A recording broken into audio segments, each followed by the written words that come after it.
It's a beautiful sunny morning and I'm ready to have Autopilot back. So time to get up to the service center and get to that appointment. Let's see how it goes. So here's the problem. When I put the car in reverse, this camera does not seem to be initializing. And that means I can't use Autopilot. Here you can see I'm in a parking lot and I'm just not getting the visualization that I'm used to getting, where it would show all the cars. And here's that notice that I get coming up that Autopilot camera's not available, which means I can't use FSD or anything or Autopilot on the highway. So I'm going to open the frunk and see if I can get to that, see if it's just detached, come apart, and see if it's something I can fix on my own before making a service request. Excuse the dirty car, but here's the camera, and I'm hoping I can access it by removing this panel and getting down there. So that piece of plastic just pops off relatively easily, and so now we'll see. The camera is, this might be, nope, that's not a better view. So we've got this piece of metal right here between the camera and the inside of the frunk here. It looks like there might be some sound dampening foam in here, which is interesting. I'm going to put the camera down here and see if I can figure out a way to get at that.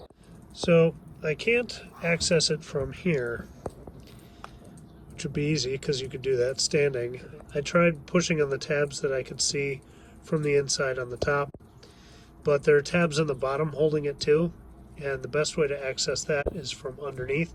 So I turned to YouTube to make sure I was doing it right, and I'm going to have to change. I'm going to have to turn the wheel and get in from up there. The good news is I shouldn't have to actually take the camera out. My suspicion is one of the cables is loose or not seated correctly, and so I should be able to leave the camera in if I can access those cables from behind.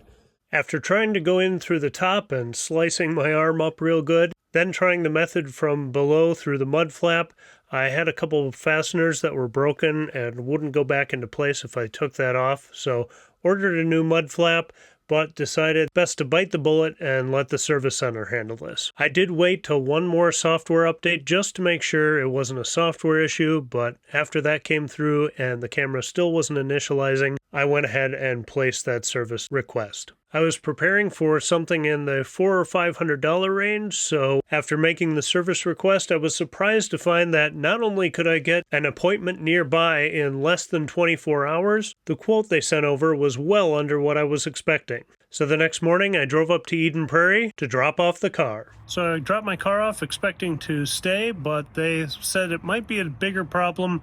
You need to run a cable through the interior, and so take a loaner instead. So that was fine. I guess good to do as a precaution, although I was prepared to stay there. So by 9:15, my appointment time, I was leaving in the loaner Model Y. By the time I got back down to Burnsville, stopped at the grocery store to get some milk, and got back to the house. As I'm putting the milk in the fridge, I got a notice that service was complete, and that was before 10 a.m. So now I'm going to take the loaner back, go pick up my car, and see how they did. So a great service visit. I just dropped off the key card for the loaner, double checked to make sure the payment was good, and took off, was out of there before 10:30. So really easy morning. Hey, look at that. We got cameras on all feeds. Fantastic. I'm just pulled over at a park nearby to make sure I've got all the settings for FSD went back to the way I like them. Happy to have Autopilot back and FSD, and can't wait to test out the new version. So it turns out the cameras are still calibrating, so I'm going to have to wait a few more miles to turn that on, but can't wait to have it again. Forgot to mention this in the car, but this is the latest in a handful of Tesla service visits over the years where I've been hesitant to make the appointment because of an assumed cost. But like other visits, this was extremely reasonable and exactly what was estimated.